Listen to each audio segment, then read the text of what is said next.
É com muita, muita alegria que temos a oportunidade de nos reunirmos, mesmo que virtualmente, a esta linda família cristã. Agradecidos pela oportunidade e, sobretudo, agradecidos a Jesus pela esta oportunidade do nosso encontro, ou melhor, do nosso, possivelmente, reencontro. Justamente para falarmos hoje sobre a Carta Magna da Paz, a oração de São Francisco. Carta Magna da Paz, que vem a ser, inclusive, um título de uma bela obra, um lindo livro que recomendo a todos, produzido pelo Espírito Camilo, através das mãos maravilhosas de Raul Teixeira, onde Camilo vem a nos alimentar com pontos, sementes de reflexões para melhor entendermos esta linda oração. Camilo vem a nos lembrar que Francisco de Assis sempre buscou viver sob a direção psíquica de Jesus. Aliás, isso já há 2000 anos, quando, na condição de João Evangelista, o discípulo, o apóstolo de Jesus, e que veio com a sua participação produzir a obra, o seu Evangelho, de tamanha importância para a divulgação dos ensinamentos do Mestre Jesus, que retorna 12 séculos depois à matéria, com a missão de insuflar nos corações humanos a paz, a verdadeira importância da paz. O Espírito Joana de Ângeles corrobora desta afirmação em sua linda mensagem, o Êmulo de Jesus. Êmulo, que significa o imitador, mas no bom sentido, o imitador no sentido de seguidor fiel aos exemplos de Jesus. Mensagem que ela proferiu em homenagem a Francisco de Assis em 1978, quando Divaldo Franco visitava o túmulo de Francisco de Assis. Ela se fez aparecer a Divaldo e proferiu esta linda mensagem. Divaldo faz a observação de que raras vezes a viu tão radiosa, tão radiante ao proferir uma mensagem.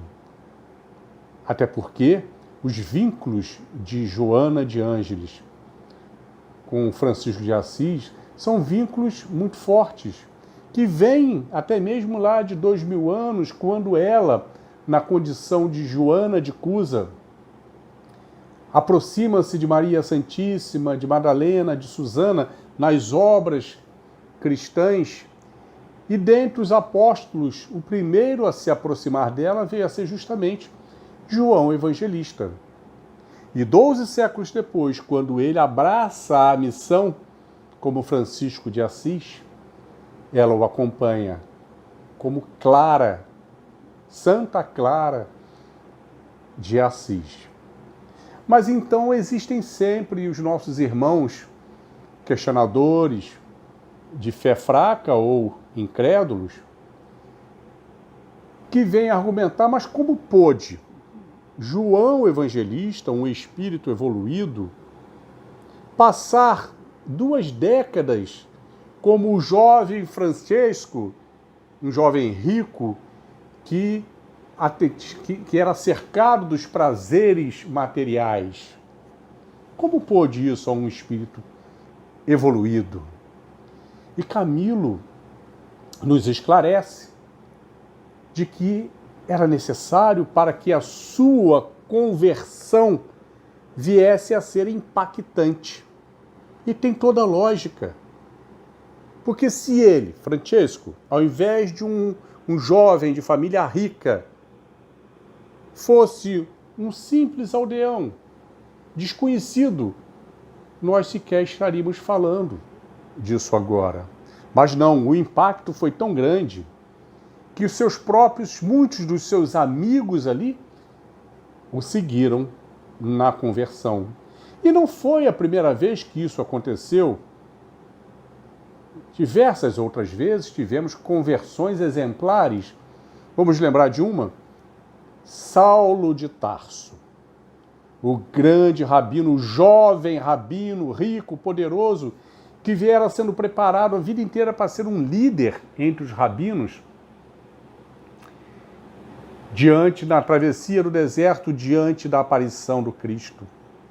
Se converte imediatamente, abandonando tudo, até mesmo o seu nome, Saulo, e adota o nome de Paulo, o Calmo, e tornou-se o grande divulgador da palavra do Cristo àquela região e época.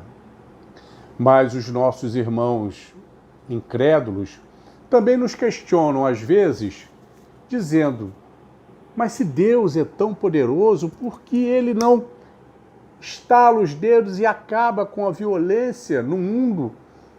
Por que ainda Ele permite tanta violência nas famílias, nos grupos, nas regiões, nos países? E uma vez mais, Camilo nos esclarece, dizendo que Deus assim o permite, para que os maus convivam com os maus, a tal ponto de saturarem-se do próprio mal, e assim despertando suas reflexões à paz e ao bem. Teria Deus poder para simplesmente destruir, sumir com os malfeitores? Claro que sim. Mas não se destrói o malfeitor porque também é filho do Pai, como nós já fomos malfeitores no passado. E sim, transforma-se malfeitores em benfeitores. Eis aí a questão. Conclui Camilo afirmando que somos imortais. Por isso Deus não tem pressa. O que importa é que o mérito seja conquistado, adquirido por cada um de nós. Se essa oração de São Francisco fosse seguida à risca pela humanidade, de certo que o planeta daria um pulo evolutivo, até mesmo acima de um mundo de regenerações. E para que possamos melhor interpretar essa oração tão pequena, são 15 sentenças apenas, com pontos chaves que nos remetem aos ensinamentos de Jesus. Vamos relembrá-la. Senhor, fazei-me um instrumento de vossa paz. Onde houver ódio, que eu leve o amor. Onde houver ofensa, que eu leve o perdão. Onde houver discórdia, que eu leve a união. Onde houver dúvidas, que eu leve a fé. Onde houver erro, que eu leve a verdade. Onde houver desespero, que eu leve a esperança. Onde houver tristeza, que eu leve a alegria. Onde houver trevas, que eu leve a luz. Ó Mestre, fazei com que eu busque mais consolar que ser consolado, compreender que ser compreendido, amar que ser amado, pois é dando que se recebe, é perdoando que se é perdoado, e é morrendo que se vive para a vida eterna. Para que possamos melhor entender, vamos dividir essas 15 sentenças em 3 blocos. O primeiro bloco, do Francisco Pacificador. O primeiro bloco limita-se à primeira sentença. O segundo bloco vai da 2ª à 9ª sentença, é do Francisco Iluminador, Esclarecedor. E o terceiro bloco, que vai da 10ª à 15ª, o do Francisco doador. Vamos a eles. No primeiro bloco, Francisco pacificador. Senhor, fazei de mim um instrumento de vossa paz. Com total sublimidade dos seus sentimentos, total vínculo com o Altíssimo, humildemente, o que era a sua característica herdada de Jesus, pois a humildade é a matriz de todas as virtudes, nenhuma virtude se sustenta sem humildade. Ele pede, ciente de que Jesus conta com um contingente de servidores na paz, no bem, no amor, ele humildemente pede, Senhor, fazei de mim um instrumento de sua paz, e não o instrumento, e sim mais um instrumento de sua paz. O que nos leva ao Francisco iluminador, pois o mundo tem sede de paz. Mas a grande maioria de nós espera que a paz venha do próximo, venha do outro. Aguardamos que a paz chegue até nós. Que a paz seja construída através de tratados, de leis, por organizações, por governos, por países. E Francisco vem, sim, como iluminador, nos mostrar que a paz, a verdadeira paz, deverá ser adquirida, criada no íntimo de cada um. Chegamos à segunda parte, então, do Francisco iluminador, esclarecedor, onde ele aborda da segunda à nona sentença, que aborda os seguintes tópicos: ódio, ofensa, discórdia, dúvida, erro, desespero, tristeza e esperança, que Joana de Ângeles chama de o lado sombra da vida. Vamos a ela. Senhor, onde houver ódio, que eu leve o amor. Onde houver ofensa, que eu leve o perdão. Essas duas sentenças estão correlacionadas, pois Francisco vem a nos mostrar que somente através do desenvolvimento do alto amor chegaremos ao alto perdão. E através do desenvolvimento do alto amor, passamos a ter a capacidade de amar ao próximo, logo, de perdoar ao próximo. Uma pessoa odienta, ela é como que um foco infeccioso espalhando o seu ódio por onde passa. Mas, na realidade, ela está totalmente encharcada daquele próprio ódio que ela destila, pois inconscientemente ela tem um alto ódio pela identificação de suas falhas, de suas fraquezas. Por não aceitar isso, ela passa a se auto-odiar, o alto desejo de destruir-se. E assim busca como que uma vingança na destruição do que lhe cerca. Mostra-nos Francisco que só através do desenvolvimento do alto amor poderemos aniquilar o alto ódio. O alto amor é que nos dá a capacidade de olharmos para nós mesmos como somos em verdade, com virtudes e com defeitos. E ao perceber os nossos defeitos, ali, como somos, nos amarmos naquela condição.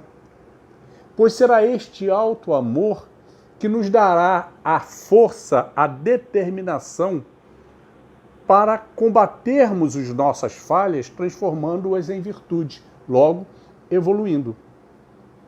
A partir do momento que nós enxergamos o nosso erro, aceitamos-os com a necessidade de combatê-los, nós estamos compreendendo o nosso erro, logo estamos já exercendo o auto-perdão. A partir do momento que conseguimos honestamente desenvolver isso para com nós mesmos, já estamos aptos a desenvolver isso também para aqueles que nos cercam. Então, onde houver ódio, que eu leve o amor, somente por este caminho. Onde houver ofensa, que eu leve o perdão. Onde houver discórdia, que eu leve a união. Vamos à palavra discórdia, a origem dela no latim. Córdia vem de cordis, coração, símbolo dos sentimentos. O prefixo dis é de distanciamento, de separação. Discórdia, separação de corações, separação de sentimentos. Francisco mostra, onde houver discórdia, que eu traga a união, a concórdia, a aproximação de sentimentos, a aproximação de corações. Via a iluminação, via o entendimento dos ensinamentos de Jesus, para que possamos identificar em cada um dos nossos semelhantes, todos nós temos virtudes e defeitos, temos bons sentimentos e maus sentimentos. E assim que busquemos identificar os nossos bons sentimentos em comum, que ele tenha a força de nos unir. E assim vamos paulatinamente eliminando aqueles sentimentos antagonistas que tinham, a princípio, a força de nos separar. Onde houver dúvidas, que eu leve a fé. Onde houver erro, que eu leve a verdade. Duas sentenças também correlacionadas. Mostra-nos, Francisco, a importância do esclarecimento na fé. Vejam que ainda hoje a humanidade passa por isso, mas naquela época, no século XII, muito mais, líderes religiosos não tinham o mínimo interesse no esclarecimento da fé, o esclarecimento das coisas religiosas. Era a fé, sim, a fé dogmática, que nos era empurrado goela abaixo. Era crer porque tem que crer, e não entender para crer. E ai daquele que viesse a questionar alguma coisa sobre a sua fé. Era mais seguro ficar calado. E calado enfraquecia a sua fé por falta de esclarecimento. Era Francisco lá no século XII nos trazendo a fé raciocinada, esta que é hoje a bandeira da doutrina espírita. Aquela fé onde ele tinha a preocupação de esclarecer detalhe a detalhe sobre os ensinamentos de Jesus, compreender as relações entre o mundo maior e o mundo material, para que passássemos a ter dia a dia a nossa fé cada vez mais forte, mais concreta. E com esta fé concreta, aumentando o nosso enfrentamento diante das dificuldades do mundo. Onde houver erro, que eu leve a verdade do esclarecimento, essa verdade da fé. Porque enquanto tínhamos a fé dogmática, nós éramos induzidos a cometer erros bárbaros em nome de Deus. Matávamos e morríamos em nome de Deus. Guerras foram traçadas em nome de Deus. Éramos levados ao erro pela ignorância da fé. Muito embora ainda hoje, tantos séculos depois, vez por outra, nos pegamos em disputas pelas diferentes religiões. A minha é melhor, a sua é melhor, não é? Quando religião, toda religião levada a sério, conduz a Deus. Religião não é time de futebol, onde eu torço para o meu e contra todos os outros. A religião é como uma roupa adequada a cada um. A roupa que fica muito bem em mim poderá ficar muito larga na outra pessoa. A que me traz autoestima poderá ficar de forma ridícula em outra. E assim são as religiões. Não podemos disputar as nossas religiões. Qual é a melhor religião? Aquela que mais me aquece, mais me aconchega, mais me esclarece, mais me dá segurança. Essa é a melhor religião. Para mim, hoje, a doutrina espírita, sem sombra de dúvida, é a mais esclarecedora. Mas se surgir uma mais esclarecedora ainda, acho muito difícil. Que mal há, contanto que nos leve à boa conduta, à conduta de Deus. Onde houver desespero, que eu leve a esperança. Desespero é a qualidade de quem não sabe esperar, de quem não consegue esperar. Então Francisco vem aí a nos mostrar a importância de desenvolvermos, de fortalecermos a virtude da paciência. Porque somente quem tem a paciência consegue desenvolver a qualidade de esperar. A partir do momento que eu tenho a capacidade de esperar, eu não me desespero diante das situações. E que a partir do momento que tenho a capacidade de esperar, passo a ter a capacidade de desenvolver uma outra virtude, a da esperança. Porque só quem tem esperança é motivado a atitudes boas. Imaginem a caridade ser praticada sem a esperança. Seja qual for o tipo de caridade, nós a praticamos na esperança, na confiança de que aquilo resultará em algo bom para aquela pessoa que a recebe. Nós não queremos mais nada em troca, senão o bem-estar do próximo. Assim, onde houver desespero, que eu leve a esperança, através da paciência, a esperança, a confiança, sempre num amanhã melhor. Onde houver tristezas, que eu leve a alegria. É Francisco chamando a atenção para a verdadeira alegria.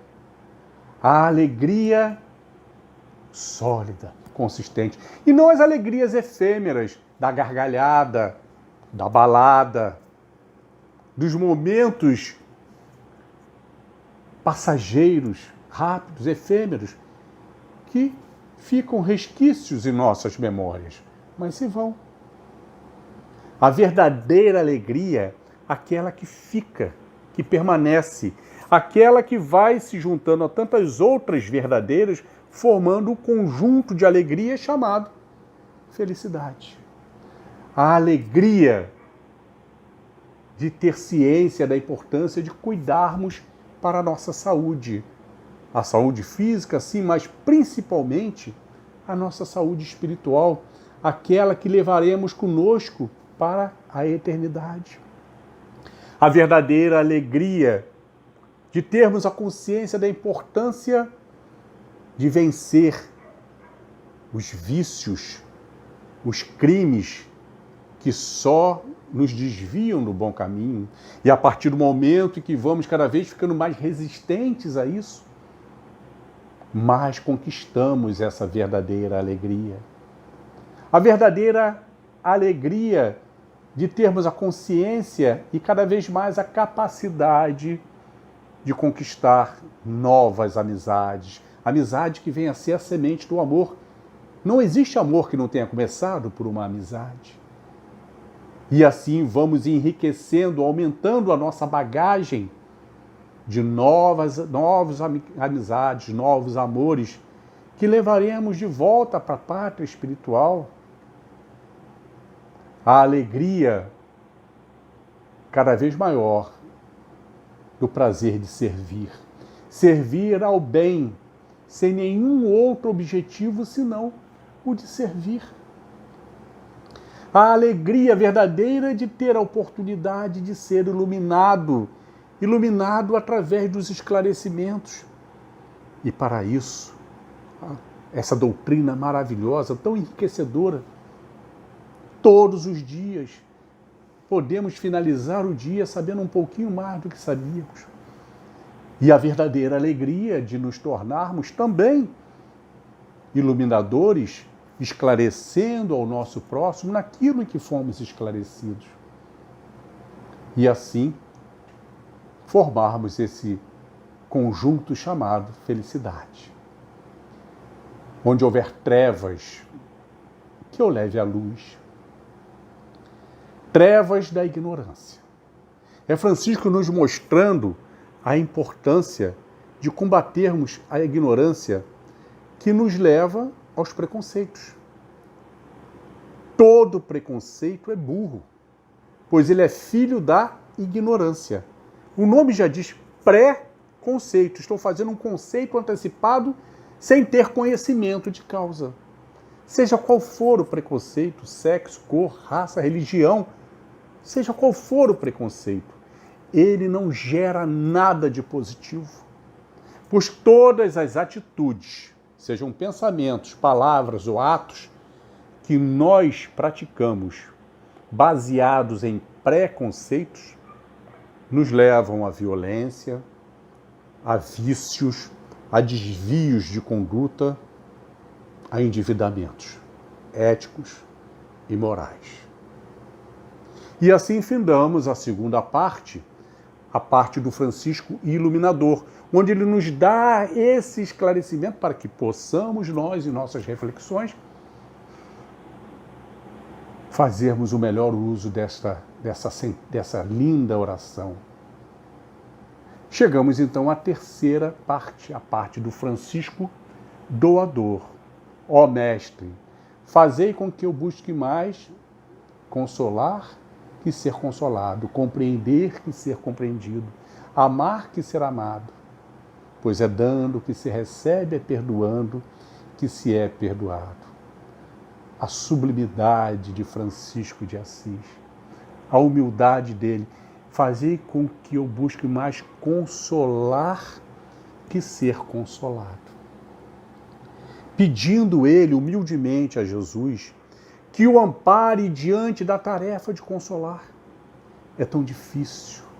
Por quantas e quantas vezes, quando estamos diante de uma pessoa em sofrimento, esperando uma palavra de consolo, por quantas e quantas vezes nós sentimos dificuldade do que falar. E Francisco de Assis nos dá o seu exemplo, a confiança em Jesus de pedir o auxílio na hora de consolar. E é o que nós precisamos fazer, seja no atendimento a uma pessoa muito próxima, seja atendimento a um desconhecido numa situação ruim, seja na hora de fazer o atendimento fraterno, que possamos ter a humildade de buscar no alto o auxílio. E é impressionante como recebemos imediatamente este auxílio tão importante. Fazei que eu busque compreender mais que ser compreendido. Compreender é a palavra-chave da indulgência. Qual o verdadeiro, questão 886 do Livro dos Espíritos, qual o verdadeiro significado da palavra caridade no entendimento de Jesus? E responde os venerandos: benevolência para com todos, indulgência para com as faltas alheias e perdão das ofensas. Benevolência vem do latim bono voluntatis, boa vontade. A boa vontade que é o ponto de partida de qualquer ação no bem. Se não houver a boa vontade, não existe caridade, não existe paciência, não existe tolerância, não existe nada de bom. Indulgência, industere, a docilidade que vem de dentro, que nos leva a olhar o erro alheio, a falha alheia, não mais com o dedo apontado, não mais com a crítica à ponta da língua, mas olhar a falha alheia com o entendimento de que nenhum de nós, ninguém é perfeito, e mesmo se fôssemos, mas ninguém é perfeito, todos nós temos as nossas falhas, os nossos erros e as nossas virtudes. Todas as nossas falhas e nossos erros, nós os temos ainda porque não nos convencemos da gravidade daquele erro em nossas vidas. Porque a partir do momento que a gente identifica o erro e tem certeza de que aquele erro me é muito nocivo, a mim e àquele que nos cerca, nós trabalhamos para transformá-lo em virtude. E assim, olhar sinceramente, honestamente ao erro do nosso semelhante com o mesmo critério. Identificar no erro do semelhante uma característica comportamental ainda não amadurecida. Ele ainda não se convenceu de que aquilo lhe é extremamente nocivo. Por uma questão de amadurecimento, em breve irá identificar. E assim, ao invés de nós julgarmos, nós compreendermos o erro do nosso próximo. Compreender não é concordar. Concordar seria ser conivente. Compreender é ser indulgente. Perdão das ofensas. Perdonatio. Donatio, doação.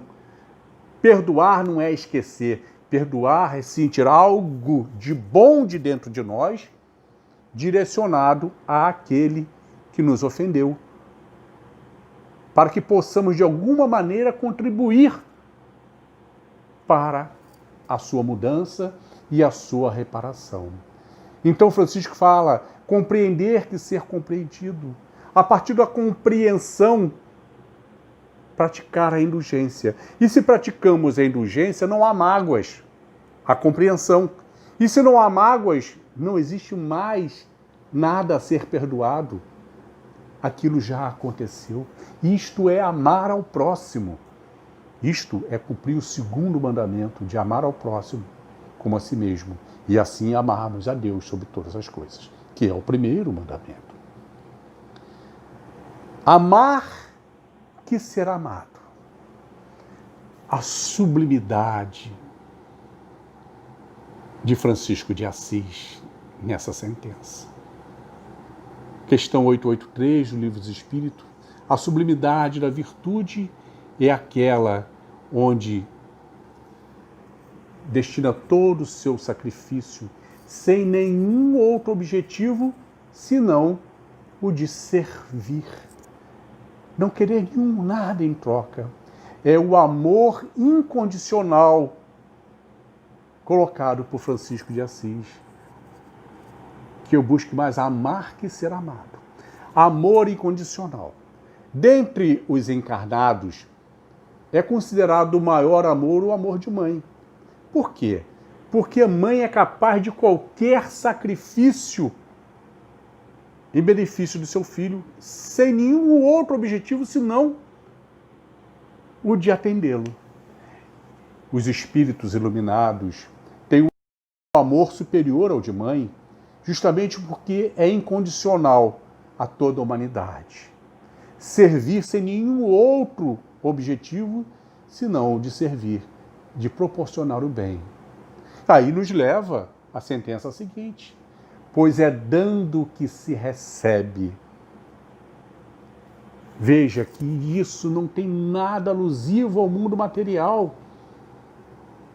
É dando que se recebe, é a declaração de Francisco em total crença e confiança numa lei de Deus, a lei de causa e efeito, a lei da reciprocidade. Pois os nossos atos no bem não podem estar condicionados a recebermos nada em troca. Porque naturalmente seremos beneficiados, mas o nosso objetivo é o de servir e não de ser servido. É perdoando que se é perdoado. Novamente aí a importância do auto-perdão. É impossível perdoarmos alguém sem desenvolvermos a capacidade de nos perdoarmos a nós mesmos diante das nossas faltas. E através do exercício do auto-perdão, nós passamos a exercitar naturalmente o perdão aos nossos próximos, principalmente por não guardarmos as mágoas que nos levariam ao perdão. Se não existia mágoa, a necessidade do perdão já se foi automaticamente. E é morrendo que se vive para a vida eterna. Ainda Francisco ali, ciente desta lei divina, a lei da justiça divina, da causa e do efeito. Onde somos aqui na matéria simples passageiros e que sempre retornaremos à pátria maior, à pátria espiritual, com os bônus de tudo aquilo que conseguimos conquistar ao longo do nosso servir ao bem. Mas também podemos levar aquilo que conquistamos de ruim, os nossos endividamentos. Isso nos leva ao capítulo 16 do Evangelho segundo o Espiritismo, item 9, onde o Espírito Pascal vem afirmar com todas as letras o que verdadeiramente pertence ao homem. Tudo aquilo que ele poderá levar consigo à pátria espiritual. O resto é só usufruto, não nos pertence, nos foi emprestado. Então, o que levamos para a pátria espiritual ao fim de cada jornada? Nossos novos conhecimentos, nossas novas amizades, nossos novos amores, aumentando a nossa família espiritual, os bônus pelo que fizemos. Mas podemos levar também, pela nossa conduta indevida, mais endividamento, novos inimigos, novos endividamentos. E assim teremos que retornar sobre nós mesmos, buscando através das provas, das expiações, nesse longo processo, para que possamos nos vencer. Finalizamos esta linda oração, uma verdadeira, não tem nome mais apropriado, a Carta Magna da Paz, onde Francisco, ele vem a nos dar a dica. Inicie com tudo aquilo que é necessário. E depois, por tudo aquilo que é possível. E quando menos perceber, estarás fazendo o que é impossível. Vamos traduzir isso? Por vezes nos achamos incapazes de servir ao bem. Não conseguimos entender como pessoas dedicam uma manhã de domingo em visitas a sanatórios, hospitais, orfanatos, como pessoas dedicam noites de sábado distribuindo sopa pelas ruas, quando o mundo tem tanta coisa chamando a gente para fazer. E Francisco nos dá essa dica. No exercício do bem, inicie pelo necessário, dentro do nosso próprio lar, praticando a paciência, a tolerância, a amabilidade, o servir, o perdão, a indulgência, dentro do nosso lar. É a criança que quebra o copo e a gente entra destrambelhado, descarregando o estresse da semana, quando é uma grande oportunidade de chamá-la e mostrar que aquilo ali poderia ter sido evitado e que poderia até ter machucado ela. A hora da educação. É quando o nosso idoso fala pela 10ª vez a mesma coisa. E a gente, arrepiado, diz, já falou isso. Quando é a oportunidade de dar carinho, paciência, amor, e dar atenção e se preparar para a 11ª vez. Quem sabe um dia a gente chegue lá naquela situação também. E assim, exercitando o bem dentro dos nossos lares, nós estamos fazendo o que é necessário. E aquilo vai entrando naturalmente na nossa maneira de ser, que quando a gente menos percebe, já estamos praticando aquilo fora dos limites da nossa casa, na nossa vizinhança, na nossa rua, no nosso ambiente de trabalho. Já estamos fazendo o que é possível. E aquilo vai entrando na gente de tal forma, porque o bem tem esse poder, que quando menos percebemos, estamos realizando tudo aquilo que achávamos ser impossível. fazendo o bem para aqueles que não conhecemos, pelo simples prazer de fazer o bem. Assim, Francisco nos mostra que a verdadeira felicidade há de ser construída dentro de nós, dentro de cada um. E a partir deste momento, a verdadeira paz deve ser construída dentro de nós. E a partir desse momento, vamos saboreando esse doce sabor da paz e o disseminando no nosso micro-universo. Nossa casa, nosso trabalho, nossa rua, nossos relacionamentos. E esses também, com o nosso exemplo e com o nosso abraçamento, também hão de ir desenvolvendo a paz. E são inúmeros micro-universos de paz que vão se juntando até que se forme a paz no macro-universo, no nosso planeta. Como disse aquela linda frase da música, a paz do mundo começa em mim. E que possamos rogar a Jesus, nosso irmão maior, que nos envolva sempre em sua paz.